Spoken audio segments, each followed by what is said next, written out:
கர்த்தருக்கு ஸ்தோத்திரம். தேவனுக்கே துதி கன மகிமை உண்டாவதாக. மெய்யான தேவன் இயேசு ஆசீர்வதிக்கிறார் ஊழியங்கள் திருச்சபை சார்பாக மகிமையின் நேரம் என்ற நிகழ்ச்சிக்குள்ளாக நாம் வந்திருக்கிறோம். இந்த நிகழ்ச்சியின் பெயர் மகிமையின் நேரம். கர்த்தர் உங்கள் அனைவரையும் ஆசீர்வதிப்பாராக. மெய்யான தேவன் இயேசு கிறிஸ்துவின் நாமத்தினாலே உலகம் முழுவதும் இருந்து பார்க்கிற அனைத்து நேயர்களுக்கும் இயேசுவின் நாமத்தில் அன்பின் வாழ்த்துக்களை நாங்கள் தெரிவித்துக் கொள்கிறோம். இன்றைக்கு ஆண்டவர் நம்மோடு பேசுகிறதான வார்த்தையை நாம் தியானிக்க போகிறோம். என்ன வார்த்தை? வேதம் சொல்லுகிறது. யோபு 15:11 நாம் பார்க்கும்பொழுது அதிலே தேவன் பேசிய ஒரே ஒரு வரியை நாம் கவனிப்போம். தேவன் அருளிய ஆறுதல்கள். யோபு 15:11 தேவன் அருளிய ஆறுதல்கள் என்று எழுதப்பட்டிருக்கிறது. கடந்த மாசத்துல நம்ம தியானித்தோம் தேவன் அருளிய வார்த்தைகள். அதற்கு முந்தைய மாசத்துல தேவன் அருளும் பலன்கள் என்று பார்த்தோம். இன்றைக்கு நாம் தியானிக்கிறது இந்த நாட்களிலே இந்த மாதத்துக்குரிய இந்த நாட்களுக்குரிய வார்த்தை என்னவென்று சொன்னால் தேவன் அருளும் ஆறுதல்கள். தேவன் ஆறுதல் அருளுகிற தேவன். தேவனிடத்தில் வரும்போது நமக்கு ஆண்டவர் அநேக காரியங்களை நமக்கு ஆசீர்வாதமாக தருகிறார். பிசாசு சாபங்களை கொடுக்கிறான், தேவன் ஆசீர்வாதங்களை கொடுக்கிறார். பிசாசு சாபங்களை மக்களுக்கு அருளுகிறான். இயேசு கிறிஸ்து பரலோகத்தின் தேவன் நமக்கு ஆசீர்வாதங்களை அருளுகிறார். இன்றைக்கு தேவன் சொல்லுகிற வார்த்தை வேதத்தின் வழியாக யோபுக்கு புஸ்தகத்தில் இப்படி சொல்லியிருக்கிறது. தேவன் அருளும் ஆறுதல்கள். ஆண்டவர் ஆறுதல் அருளுகிறவர் என்று வேதத்திலே எழுதப்பட்டிருக்கிறதை நாம் பார்க்கிறோம். ஏன் ஆறுதல் வேண்டும்? உலகத்தில் நம்ம பார்த்தோம்னா அநேகர் பாரங்களை சுமக்கிறார்கள். இயேசு கிறிஸ்து ஒரு முறை பிரசங்கிக்கும் போது சொல்லுகிறார், மத்தேயு 11:28 வருத்தப்பட்டு பாரம் சுமக்கிறவர்களே எல்லாரும் என்னிடத்திலே வாருங்கள். வருத்தத்தோடு பாரம் சுமக்கிறாங்க. குடும்ப பாரத்தை சுமக்கிறாங்க, பிள்ளைகளுடைய படிப்பு எதிர்காலம் பாரத்தை சுமக்கிறாங்க, அவங்களுக்கு இருக்கிற பண கஷ்டத்தின் பாரங்களை சுமக்கிறாங்க, வியாதியின் பாரங்களை சுமக்கிறாங்க. உண்மையிலே சிலர் பாவத்தை சுமந்துக்கிட்டு அலைகிறாங்க. இப்படி பாரங்களை சுமக்கிறார்கள். இயேசுவினிடத்தில் வரும்போது ஆண்டவர் பாவங்களெல்லாம் நீக்கி அந்த சுமையை லகுவாக்கி அவர்களை விடுதலை பெற்ற மனிதனாக மாற்றுகிறார். ஆகினால தான் இப்படிப்பட்டவர்களுக்கு அந்த பாரம் சுமக்கிறவர்களுக்கு ஆண்டவர் இளைப்பாறுதலை கொடுக்கிறார். சொல்லுகிறார், வருத்தப்பட்டு பாரம் சுமக்கிறவர்கள் எல்லாரையும் நிறுத்திலே வாருங்கள், நான் உங்களுக்கு இளைப்பாறுதல் தருவேன், ஆறுதல் தருவேன் என்று சொல்லுகிறார். வருத்தத்தோடு இன்னைக்கு நீங்கள் இருக்கிறீங்களா? பாரம் சுமக்கிறீங்களா? உங்களால் முடியலையா? ஐயோ என்னால் முடியலையே, நான் என்ன செய்வேன், யார்கிட்ட போவேன் அப்படின்னு சிலர் கதறி கதறி அழுது கொண்டே இருக்கிறார். சிலர் அழுது அதுக்கு மேலே அழ முடியலை. அவர்களுக்குள்ளே சாப்பிட முடியாமல் அநேக நோய்கள் தாக்கி படுக்கையிலே ஆகிவிடுகிறார்கள். சிலர் இதை தாங்கிக் கொள்ள முடியாமல் தனக்கு தானே தற்கொலை செய்து கொள்கிறார்கள். கடந்த வாரத்தில் எங்கள் வீட்டுக்கு ஏற்ற வீட்டில் ஒரு 3வது வீட்டில் ஒருவர் தற்கொலை செய்து செத்து போனார். ஏன் தற்கொலை செய்தார்னு சொன்னால், அவர் குடிக்கிறவர், நல்ல சாராயம் குடிக்கிறவர். குடிச்சது குடி போதையில் அந்த பிசாசு குடிவெறியின் ஆவி அவரை அப்படியே கொண்டு போய் தற்கொலையில் உண்டாக்கி அவர் செத்து போனார். அவர் சாவக்கூடிய வயசு இல்லை, இன்னும் 20 வருஷம் 30 வருஷம் வாழலாம். நல்ல பிள்ளைகள், நல்ல பேரப்பிள்ளைகள், நல்ல குடும்பம், நல்ல மனைவி. ஆனால் அவர் செத்து போயிட்டார். காரணம் என்னன்னு சொன்னால், அந்த பொல்லாத பாவ பாரம், குடிவெறியின் ஆவி, குடிக்கு அடிமையாக இருந்ததுனால அந்த ஆவி அவரை தற்கொலைக்குள்ளாக வழி நடத்திட்டு. எவ்வளோ வருத்தம், எவ்வளோ வேதனை. அருமையானவர்களே, உங்கள் குடும்பத்தில் குடிக்கிறாங்களா? உங்கள் குடும்பத்தில் சண்டை வருதா? உங்கள் குடும்பத்தில் குடிவெறியின் ஆவி இருக்கா? உங்கள் குடும்பத்தில் சாபத்தின் ஆவி இருக்கா? விடுதலை பெறணும்னா நீங்கள் இயேசுகிட்ட தான் வரணும். இயேசு ஒருவரே உங்களுக்கு இளைப்பாறுதலை, ஆறுதலை தர முடியாதுல. அப்படி இருக்கட்டும் அப்படின்னு நீங்கள் வச்சுக்கிட்டீங்கன்னா அது என்ன வேணாலும் செய்யும், அது யாரை வேணாலும் அழிச்சிரும். அவ்வளோ பொல்லாத பிசாசு குடிவெறியின் ஆவி, அதிலிருந்து விடுதலை பெற வேண்டும். இப்படிப்பட்ட பாரம் சுமக்க முடியாமல் சில தற்கொலை செய்து கொள்கிறார்கள். அதான் இயேசு சொல்லுகிறார், வருத்தப்பட்டு வருத்தத்தோடு இருக்கிறீங்களே, பாரம் சுமக்கிறீங்களே, நீங்கள் என்னிடத்துல வாங்க, என் சபைக்கு வாங்க, என் சத்தியத்தை கேட்க வாங்க, என் வசனத்தை கேளுங்க. இயேசு சொல்லுகிறார்.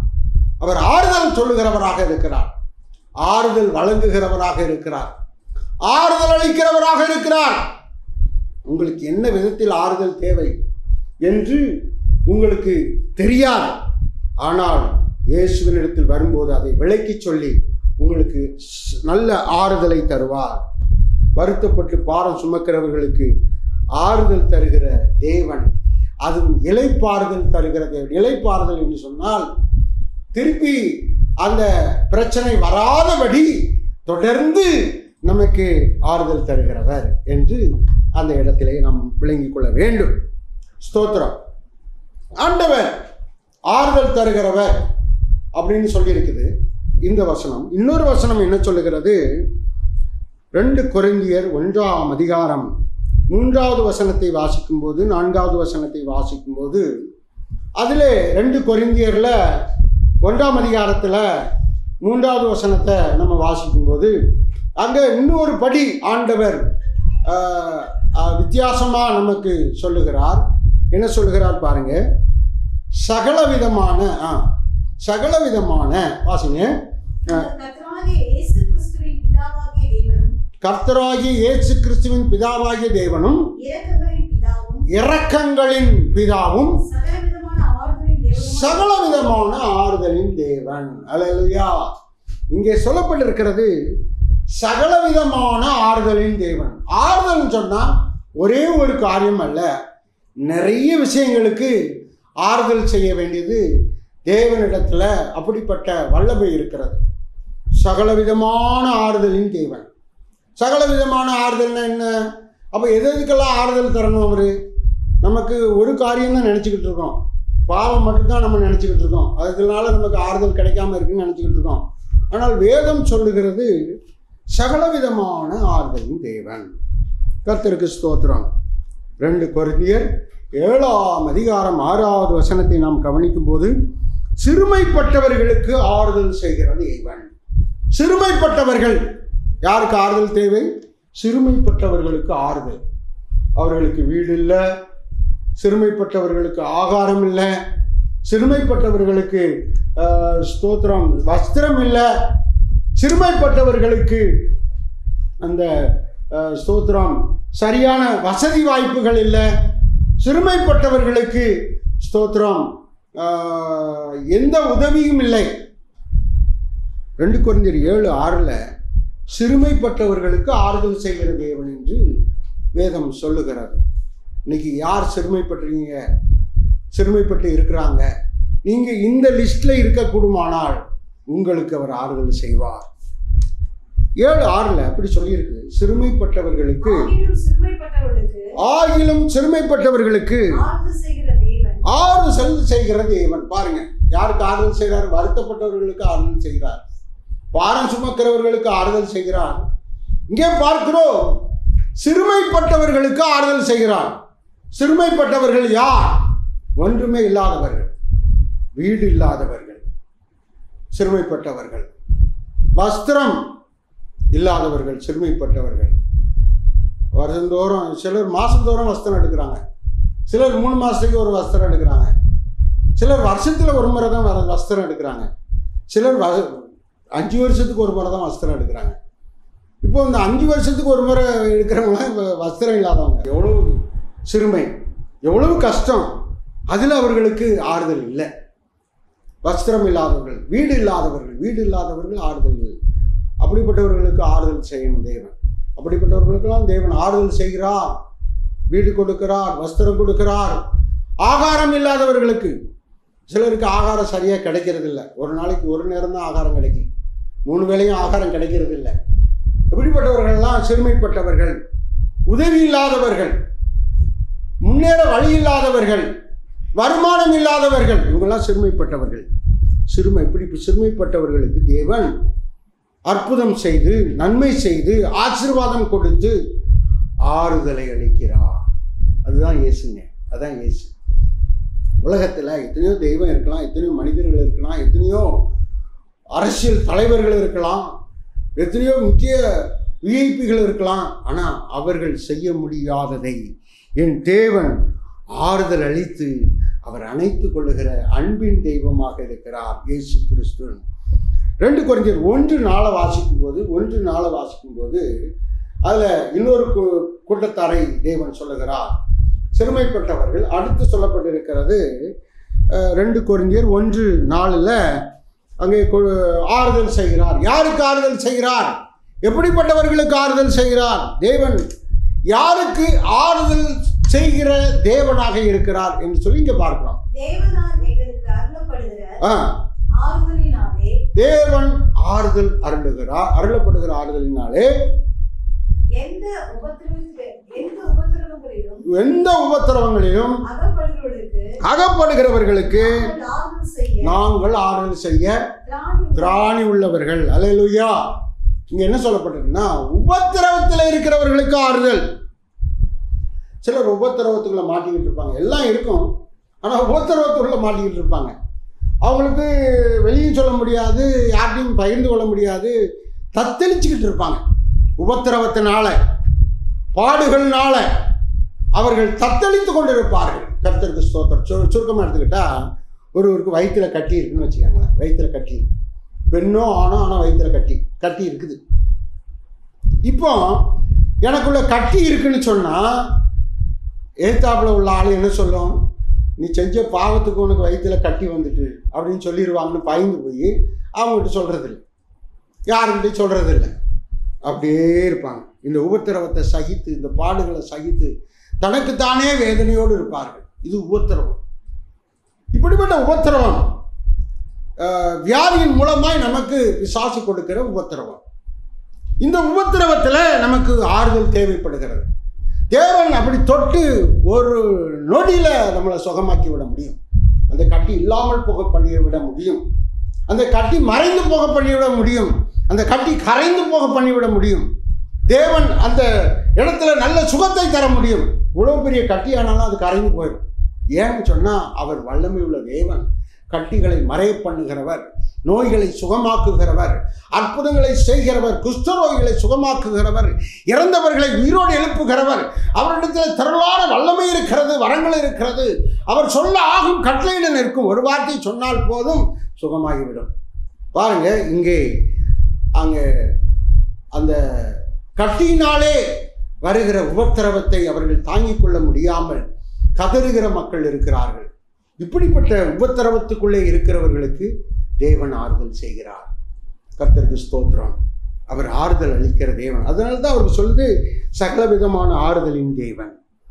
2 கொரிந்தியர் 1:3 அதான் நம்ம வாசிக்கிறோம். சகல விதமான ஆறுதலின் தேவன். எல்லா விதமான ஆறுதல்களையும் அவர் அருளை செய்ய வல்லவர். முதல்ல பார்த்தோம், பாரம் சுமக்கிறவர்களுக்கு ஆறுதல், வருத்தப்படுகிறவர்களுக்கு ஆறுதல். 2வது பார்த்தோம், சிறுமைப்பட்டவர்களுக்கு ஆறுதல்.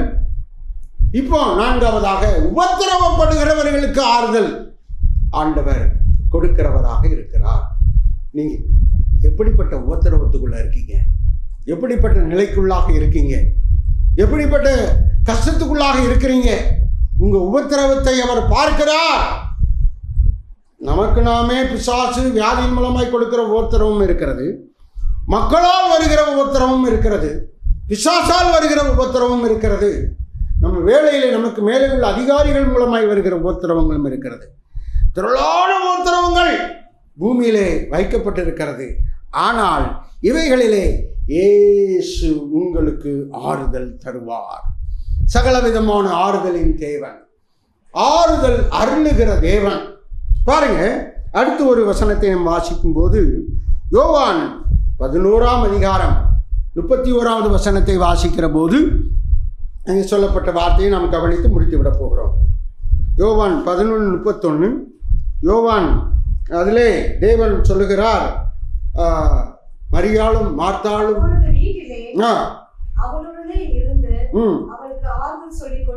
இருந்த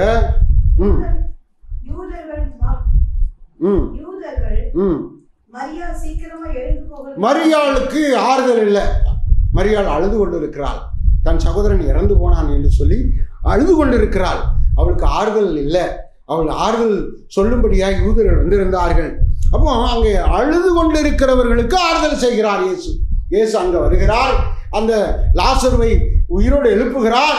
4 நாட்கள் ஆன பின்பு செத்த 4 நாட்கள் கழித்து அவனை உயிரோடு எழுப்பி அவனை ஜீவனை கொடுத்து அவனை கொடுத்து அந்த மனுஷனை உயிரோடு கொடுத்து இறந்து போனவனை உயிரில் உள்ளாய்க்கு நிற்க பண்ணி அங்கே அந்த குடும்பத்துக்கு ஆறுதலை கொடுக்கிறார். பிரியமானவர்களே, அழுகிறவர்களுக்கு ஆறுதல் கொடுக்கிற தேவன். 6 காரியங்களை பார்த்தோம். அழுகிறவர்களுக்கு ஆறுதல் கொடுக்கிறார், உபத்திரவப்படுகிறவர்களுக்கு ஆறுதல் கொடுக்கிறார், சிறுமைப்பட்டவர்களுக்கு ஆறுதல் கொடுக்கிறார், பாரம் சுமக்கிறவர்களுக்கு ஆறுதல் கொடுக்கிறார். அடுத்து ஸ்தோத்திரம், வருத்தப்படுகிறவர்களுக்கு ஆறுதல் கொடுக்கிறார். இப்படி அநேக காரியங்கள் இருக்கிறது. இன்னும் 20 விதமான துயரங்கள், வேதனைகள் இருக்கிறது. இவைகளில் எல்லாவற்றிலும் சகல விதமான ஆறுதலையும் கொடுக்கிறவர் இயேசு கிறிஸ்து ஒருவரே. அவர் ஆறுதல் அருளுகிறார். உங்களுக்கும் ஆறுதல் அருளுவார். ஜெபித்து முடிக்கலாம். பரலோக பிதாவே, உமக்கு ஸ்தோத்திரம். இந்த நாட்களில் இந்த செய்தியை கேட்ட ஒவ்வொருவரையும் தொடும். ஆறுதல் படுத்துவீராக. அவர்கள் என்ன வேண்டி நிற்கிறார்களோ அதை அவர்களுக்கு கொடுத்து அவர்களை மகிழ்ச்சியாக்கும். அவர்கள் சுகமடைவார்களாக, சமாதானம் பெறுவார்களாக, விடுதலை பெறுவார்களாக. அவர்களுக்கு ஆறுதல் உண்டாகட்டும். வருத்தங்கள் நீங்கட்டும், துயரங்கள் நீங்கட்டும், உபத்திரவங்கள் நீங்கட்டும். இயேசுவின் நாமத்தினால எல்லா கஷ்டங்களும் பாடுகளும் நீங்குவதாக. இயேசுவின் நாமத்தினால ஒவ்வொருவருக்கும் வேண்டிய நன்மைகள் கிடைப்பதாக, ஆறுதல் கிடைப்பதாக. ஆசீர்வதியும். இயேசுவின் நாமத்தில் ஜெபிக்கிறேன் பிதாவே, ஆமென். கர்த்தர் உங்களை ஆசீர்வதிப்பார். God bless you.